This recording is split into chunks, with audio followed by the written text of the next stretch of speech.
오늘은 누가복음 18장 1절에서 8절까지의 말씀을 가지고 항상 기도하고 낙심하지 말아야 할 것은 이런 제목을 할 말씀 증거하겠습니다. 벌써 2025년도 8월 중순입니다. 오락가락하는 폭우, 무더위가 얼마 남지 않았어요. 4개월이면 2025년 올 한 해도 역사의 한 페이지로 남게 된다는 생각이 문득 들었습니다. 좀 마음이 급해지는 것을 느꼈어요. 지금까지 했던 기도 제목 마음의 소원이 얼마나 열매를 맺었는가, 또 앞으로 얼마나 열매를 맺을까 하는 그러한 마음이 들었습니다. 조금은 답답하고 껄껄한 그러한 생각이 저도 모르게 떠올랐어요. 잡다한 생각이 꼬리에 꼬리를 물기 시작했습니다. 마음을 다잡기 위해서 다시 한 번 더 기도하는 가운데 떠오른 말씀이 바로 오늘 본문 말씀입니다. 여의도 순복음교회 교구장으로 있을 때 들었던 한 권사님의 간증이 떠올랐습니다. 권사님은 항상 열심히 기도하시는 분이었습니다. 하나님 앞에 정말 신신한 삶을 살려고 굉장한 노력을 하시는 분이었어요. 그런데 권사님에게는 항상 마음에 걸리는 것이 하나 있었습니다. 생각만 해도 아픈 가슴에 한 구석이 있었어요. 권사님의 어머니가 여호와의 증인이었기 때문입니다. 그것도 굉장히 열심히 특심이신 분이었어요. 5년 동안 권사님은 어머니를 만나지 못하고 있었습니다. 그러던 중 기도하는 가운데 이번 어머니 생일에는 꼭 어머니를 찾아가야겠다 그런 마음을 갖게 됐어요. 어머니가 어떤 말을 해도 어떤 욕을 해도 참고 인내하리라 기도를 했습니다. 그리고 어머니께 다녀온 권사님이 정말 눈물을 흘리시며 간증을 하셨어요. 예상대로 어머니는 온 가족이 모인 생일이에요. 그 가운데도 불구하고 권사님을 대놓고 멸시했습니다. 함부로 말하기 시작했어요. 하지만 권사님은 그러한 어머니를 상대하기보다는 어머니께 나를 보내신 하나님을 바라봤어요. 속으로 하나님께 계속해서 기도했습니다. 하나님 정말 어떻게 하면 되죠? 어떻게 하면 될까요? 기도하는 가운데 마음에 갑자기 어머니에게 사랑한다 라고 말해라 라는 음성이 들리는 것만 같았어요. 권사님은 자신에게 모질게 대하는 어머니를 붙잡고 꼭 껴안고 고백을 합니다. 엄마 사랑해. 엄마 사랑해. 어머니는 깜짝 놀라면서 권사님을 강하게 밀쳤지만 인연이 미쳤나면서 욕을 했지만 권사님은 오직 하나님만 바라봤습니다. 더욱더 어머니를 강하게 껴안았어요. 엄마 사랑해. 엄마 사랑해. 더 크게 외쳤습니다. 어머니는 깊은 한숨을 푹 내쉬면서 나도 안다. 나도 안다. 라고 대답을 하셨어요. 그 자리에 모인 온 가족이 부둥켜 안고 울기 시작을 했습니다. 권사님은 자신에게 모질게 대하는 어머니를 바라본 것이 아니라 어머니 위에서 역사하시는 하나님을 바라봤습니다. 바라보고 기도했어요. 하나님은 하나님의 방법으로 응답을 하셨습니다. 오늘 본 말씀도 같은 맥락 선생위에 있다고 생각을 합니다. 예수님께서는 1절 보시면 그들에게 항상 기도하고 낙심하지 말아야 할 것은 이렇게 말씀하고 있기 때문입니다. 오늘 본문 말씀 가운데 나오는 과부는 말 그대로 과부예요. 자신을 지켜주고 보호할 남편이 없습니다. 이 여인 어떠한 불의한 일을 당하고 또 불의한 일로 말미암아 힘들고 어려운 가운데 있지만 그 모든 것을 바로잡을 사람이 없어요. 딱 한 사람이 있는데 그 도시에 살고 있는 재판장입니다. 이 재판장을 찾아가서 자신의 그 억울함을 풀어달라고 간청을 합니다. 그런데 이 재판장 2절 보시면 어떤 도시에 하나님을 두려워하지 않고 사람을 무시하는 한 재판장이 있는데 이 재판장 하나님을 두려워하지 않고 사람을 무시합니다. 오만 방자하고 교만한 사람이에요. 그럼에도 불구하고 3절 보시면 그 도시에 한 과부가 있어 자주 그에게 가서 내 원수에 대한 나의 원한을 풀어줘서 하되 이 여인은 그 오만하고 교만한 재판장을 찾아갑니다. 시간만 나면 찾아갑니다. 자신의 원한을 풀어달라고 간청을 합니다. 4절을 보시면 그가 얼마 동안 듣지 아니하다가 후에 속으로 생각하되 내가 하나님을 두려워하지 않고 사람을 무시하나 이 과부가 나를 번거롭게 하니 내가 그 원한을 풀어주리라. 그렇지 않으면 늘 와서 나를 괴롭게 하리라 하셨느니라. 재판장은 과부가 자신을 귀찮게 하는 것이 싫어서 번거로운 것이 싫어서 과부의 원한을 풀어주기로 작정을 합니다. 여기까지가 우리가 일반적으로 알고 있는 내용은 불의한 재판장이라도 귀찮을 정도로 찾아가면 원한을 풀어달라고 하면 그 원한을 풀어주는데 7절을 보시면 하물며 하나님께서 그 밤낮으로 부짓는 택한 자들의 원한을 풀어주지 아니하시겠느냐? 그들에게 오래 참으시겠느냐? 8절이요. 내가 너희에게 이르노니 속히 그 원한을 풀어주시리라. 하나님께 귀찮을 정도로 기도하면 하나님께서도 정말 귀찮아서라도 기도를 들어주시지 않겠느냐? 이런 내용으로 알고 있습니다. 하지만 오늘 본 말씀 가운데 예수님이 항상 기도하고 낙심하지 말할 것은 이렇게 말씀하신 것은 다만 귀찮을 정도로 열심히 항상 쉬지 말고 기도해야 된다. 이런 뜻만 담겨 있는 것은 아니라는 겁니다. 데살로니가전서 5장 17절 보시면 사도 바울이 이렇게 고백합니다. 쉬지 말고 기도하라. 이렇게 말했는데 이 역시 한순간도 쉬지 말고 기도만 해야 되는 것일까? 그것은 아닙니다. 사람은 기본적으로 먹고 자야 됩니다. 그 먹고 자는 시간 가운데도 정말 쉬지 말고 기도해야 한다. 이런 뜻은 아니에요. 정확한 뜻은 과연 무엇일까? 오늘 본문에 갔는데 말씀하신 예수님의 그 말씀, 항상 기도하고 낙심하지 말 것은 이 말씀의 뜻이 그 무엇인지, 그 이유와 목적이 무엇인지 한번 살펴보는 시간을 갖겠습니다. 첫 번째, 임계점을 이루기 위한 기도입니다. 임계점의 기도를 이루기 위해서입니다. 예수님이 1절에서 말씀하신 항상 기도하고 낙심하지 말아야 할 것은 이 말씀 가운데 항상 기도하고 라는 말씀은 이 주석을 찾아보면은 숨 쉬듯이 기도하라고 나와 있어요. 숨 쉬듯이. 우리 몸에는 정말 항상 쉬지 않고 움직이는 것들이 있습니다. 대표적인 것은 심장이죠. 심장과 같은 장기는 내 의지나 생각으로 조절되지 않습니다. 자율신경에 의해서 본능적으로 쉬지 않고 움직이고 있어요. 숨도 마찬가지입니다. 우리의 숨도 자율신경에 의해서 본능적으로 숨을 쉬게 됩니다. 항상 숨을 쉬어야만 살 수가 있기 때문입니다. 그런데 우리가 숨 쉬고 있는 숨, 엄밀히 하나하나 따져보면 우리는 온전한 제대로 된 숨을 사실은 쉬고 있지가 못합니다. 그래서 이 복식호흡을 해야 한다고 말합니다. 이 복식호흡을 하게 되면 심신이 안정되고 또 스트레스가 완화되고 면역력이 관화된다고 말을 하고 있어요. 실제로 머리가 좀 아플 때 이 코로 천천히 한 2, 3초 동안 숨을 깊이 들이쉬고 한 1, 2초 참은 다음에 4, 5초 동안 천천히 내뱉으면은 좀 나아지는 것을 느끼게 됩니다. 또한 어떤 중요한 일을 앞두고 있을 때 시작할 때는 의식적으로 천천히 깊은 숨을 힘껏 들어 마시게 됩니다. 그렇죠. 우리가 무슨 일 앞에 정말 힘든 일, 또 어려운 일, 중요한 일 앞두고 있을 때 한번 심호흡을 합니다. 천천히 또 숨을 내뱉습니다. 그러니까 차분한 숨 고르기를 합니다. 이렇게 차분한 숨 고르기를 하는 것 기도에도 똑같이 적용이 됩니다. 항상 숨을 쉬는 것처럼 기도하는 것 물론입니다. 물론인 거니와 어떤 중요한 일을 할 때, 삶에 중요한 또 문제가 생겼을 때 천천히 정말 깊은 숨을 쉬면서 또 내뱉듯이 깊은 기도를 해야 한다는 것입니다. 중국에만 있는 모소 대나무가 있어요. 이 대나무는 이 씨앗을 심은 뒤 4년이 지나도 그 흙으로 작은 씨앗만 보인다고 합니다.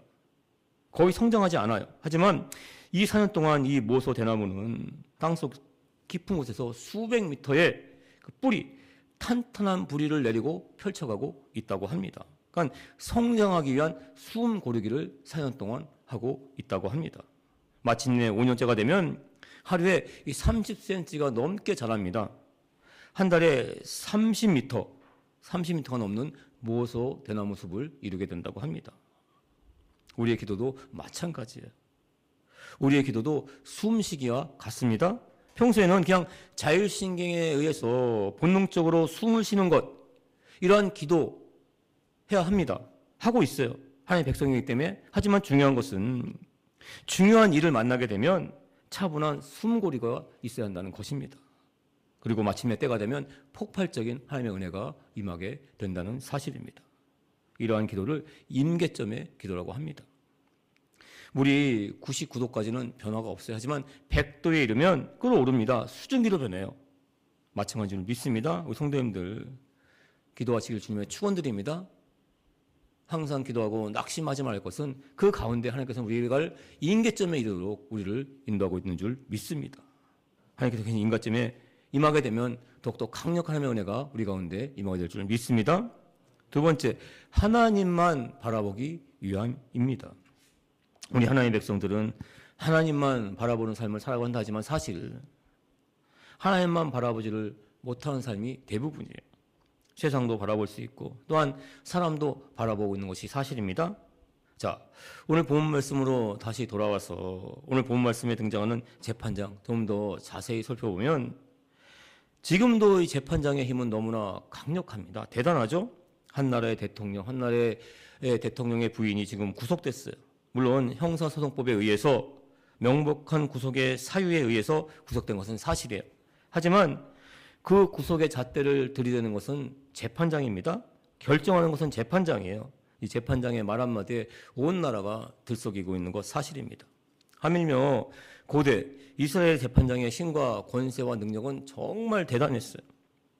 게다가 오늘 본문 말씀 가운데 나오는 재판장은 하나님을 두려워하지 않고 사람을 멸시하고 있습니다. 이러한 오만방자한 재판장 절대로 사람의 말 듣지 않습니다. 공정하지도 않아요. 이런 재판장 상대하는 것 정말 힘들고 어렵습니다. 그리고 이 형사소송이 아니라 민사소송이라면 더욱더 답답하고 지루한 시간이 계속되고 계속됩니다. 이 문정호 안수집사님, 지금 어머니가 입원했던 대형병원과 지리한 송사를 진행 중에 있어요. 계속해서 정말 때로는 너무나 비겁하고 정말 비겁한 그러한 구실을 들이댄다고 합니다. 계속해서 재판 날짜는 속절없이 정말 연기되고 있어요. 이 생업과 생계에 막대한 영향을 받고 있다고 합니다. 정말 이 대형병원과의 지리한 송사 가운데 문정호 안수쌤 믿음의 한계를 느낀다는 고백을 했어요. 송사는 굉장히 힘듭니다. 오늘 본 말씀과 나오는 불의한 재판장은 그래서 우리 가운데 우리 삶의 자리 앞에 놓여있는 우리 인간의 힘으로는 상대할 수 없는 정말 삶의 문제, 정말 힘들고 어려운 일을 또 다 피하고 싶은 그러한 어떤 사람을 상징하고 있다 할 수 있습니다. 또한 이와 반대로 가부는 나약하고 무기력한 약자를 상징합니다. 힘들고 어려운 일을 만난 우리 나약한 사람을 상징하고 있습니다. 그래서 나약한 우리 입장에서 할 수 있는 것은 다만 오직 구하는 것, 하나님께 오직 구하는 것, 포기하지 않고 구하는 것, 이것뿐일까? 아무런 능력도 없으니까 간절히 구해야만 한다면, 그래서 하나님의 은혜가 절실히 필요하고 생각은 할 수 있지만 한편으로 이런 생각하게 되면 사실 내 마음이 답답해지는 건 사실이에요. 하나님께 온전히 구한다는 마음 갖긴 되지만 한편으로는 마음이 답답해집니다. 정말 뭔가 강제로 내 삶이 어디로 이끌려가는 건 아닌가 하는 그런 생각이 문득 들기도 해요. 이것이 사람의 솔직한 심정이에요. 5절 보시면 이 과부가 나를 번거롭게 하니 내가 그 원한을 풀어주리라. 그렇지 않으면 늘 와서 나를 괴롭게 하리라 하였느니라. 이 말씀 가운데 있는 이 번거롭다, 이 히브리어 단어는 눈두덩이를 맞다라는 그러한 뜻을 갖고 있어요. 이 뜻에서 파송되는 말이 번거롭다입니다. 그런데 눈두덩이를 맞게 되면 어떻게 됩니까? 시간이 지나면 아픈 곳은 둘째치고 그 주위가 시퍼렇게 멍이 듭니다. 굉장히 남부끄럽고 창피스러운 그런 모습이 된다는 것입니다. 재판장의 말처럼 하나님도 우리의 기도가 그저 번거로워서 남부끄럽고 창피해서 우리의 기도를 들을 수밖에 없는 것인가? 그것은 아닙니다. 오늘 본 말씀은 여인이 떼쓰듯이 우리도 떼쓰듯이 기도한다는 것만을 말씀하고 있지는 절대로 않습니다. 우리가 때뜻이 정말 열심히 기도해야 한다면, 그때 하나님께서 들으신다면 기도 또한 우리의 노력이나 의지로 되는 것이기 때문입니다. 기도는 은혜예요. 은혜여야 되는데 이것이 공로가 될 수가 있다는 것입니다. 예수님이 오늘 본 말씀 가운데 항상 기도하고 낙심하지 말 것은, 이렇게 비유로 말씀하신 것은, 불의한 재판장과 과부에 대해서 말씀하신 것은 끈질긴 기도에 대한 강조의 말씀 맞아요. 하지만 더욱더 중요한 것이 있습니다. 더욱더 중요한 것이 있습니다. 실제 보시면 하물며라는 단어에 자세히 잘 나타나 있어요. 과부의 그 끈질긴 번거롭게 여긴 그 간청을 재판장이 듣고 과부의 원한을 풀어주기로 했듯이 하물며 우리의 끈질긴 기도를 들으신 하나님께서도 번거롭게 여기기 때문에 우리의 기도를 들어주신다. 이것은 아니에요. 그런 하물며가 아니라는 것입니다. 하물며는 정의를 멸시하는 재판장도 하물며 정의를 실현하려고 하는데, 정의 그 자체의 하나님께서 하물며 정의를 실현하지 않겠냐는 말씀이에요. 하나님께서는 절대로 우리의 그 끊임없는 기도 번거롭게 절대로 여기지 않습니다. 오히려 그 끊임의 기도를 기뻐하신다는 것입니다. 여인은 재판장을 바라보고 기도한 것 아닙니다. 재판장에 간청한 것 아니에요. 재판장의 위에 있는 하나님을 바라보며 간청했던 것입니다. 불의한 재판장이 자신을 번거롭게 여긴다는 것 여인이 왜 모르겠어요. 재판장의 말 한마디면 자신은 그 도시에서 쫓겨날 수 있는 상황입니다. 하지만 하나님이 그 불의한 재판장의 마음을 돌이킬 것이라는 것, 여인은 굳게 믿고 나아갔던 것입니다. 재판장을 믿는 것이 아니라 재판장 마음을 움직인 하나님, 그 하나님을 믿고 재판장 앞에 날마다 나아갔던 것입니다. 7절 8절 다시 한번 읽겠습니다. 하물며 하나님께서 그 밤낮 불이 있는 택하신 자들의 원한을 풀어주시지 아니하겠느냐? 그들에게 오래 참으시겠느냐? 내가 너에게 노니 속히 그 원한을 풀어주시리라. 여인은 재판장을 바라보지 않았습니다. 하나님을 바라보며 간청했던 것입니다.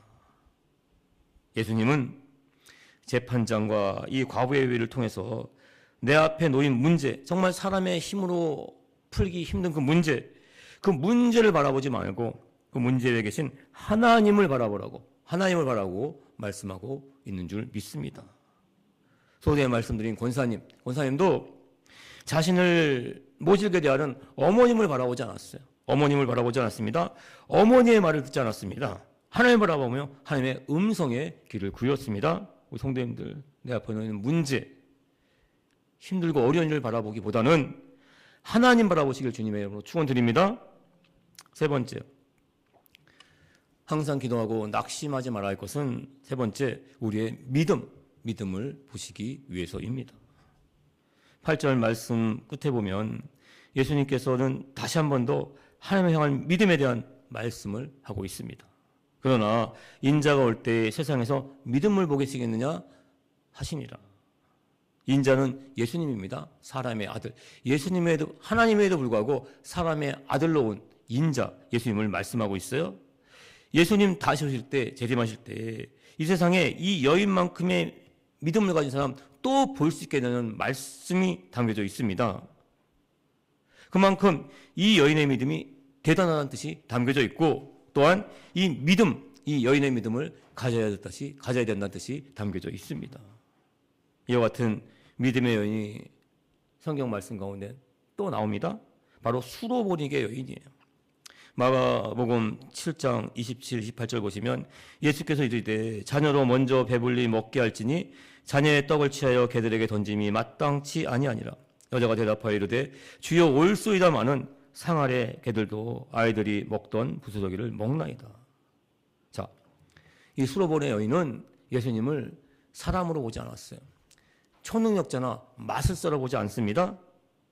하나님의 아들로 봤습니다. 메시아로 봤어요. 그렇기 때문에 자신을 멸시하는 그러한 말이 사람의 말로 들지 않았던 것입니다.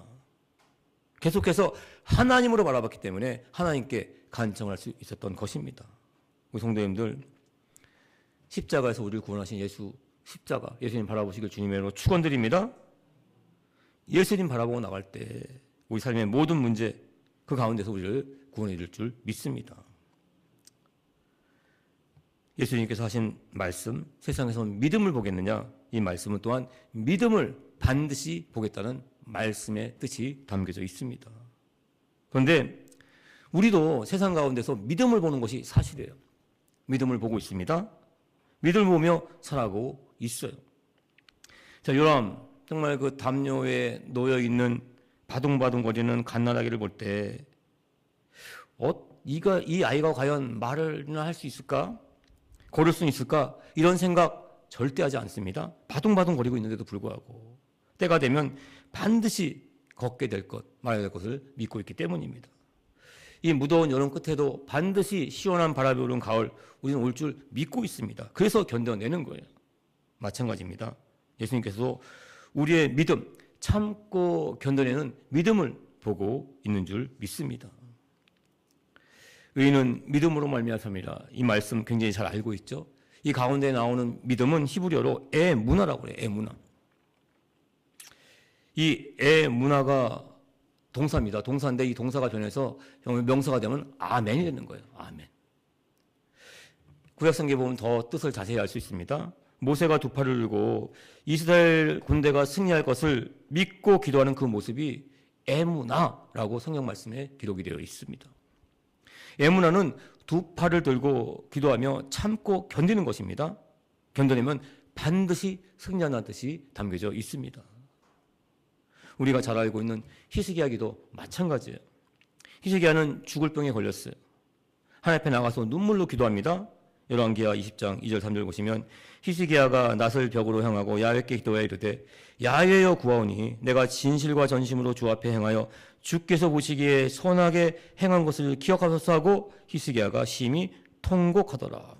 히스기야는 지금 죽음의 벽을 눈앞에 두고 기도하고 있어요. 하지만 히스기야는 지금 눈앞에 있는 죽음의 벽, 그 벽 너머에 계신 하나님을 바라보고 믿음으로 기도하고 있습니다. 5절 6절 보시면 야훼의 말씀이 내가 너의 기도 들었고 너의 눈물 보았노라. 내가 너를 낫게 하리니 내가 3일 만에 야훼의 성전에 올라가겠고 내가 너의 날에 15년을 더할 것이며 내가 너와 이 성을 아수르 왕의 손에서 구원하고 내가 나를 위하고 또 내 종 다윗을 위함으로 이 성을 보호하리라 하였더라.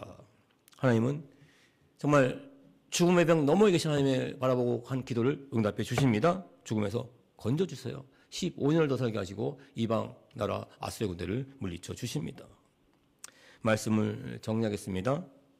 불의한 재판장을 보지 않고 하나님을 바라본 이 과부에 대한 말씀은 우리에도 똑같이 적용이 됩니다. 우리 성도님들, 눈앞에 있는 문제 바라보지 아니하시고 살아계신 하나님 바라보시는 주의 백성 되시길 예수님의 이름으로 축원드립니다. 정말 문제에 계신 하나님께서는 모든 것을 아파요 손을 이겨낼 줄 믿습니다.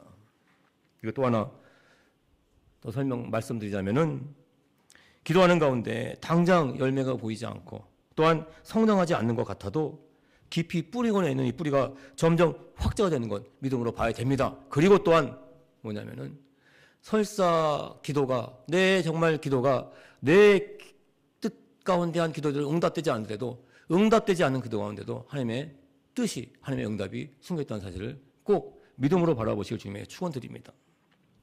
제가 한번 말씀을 드린 것 같아요.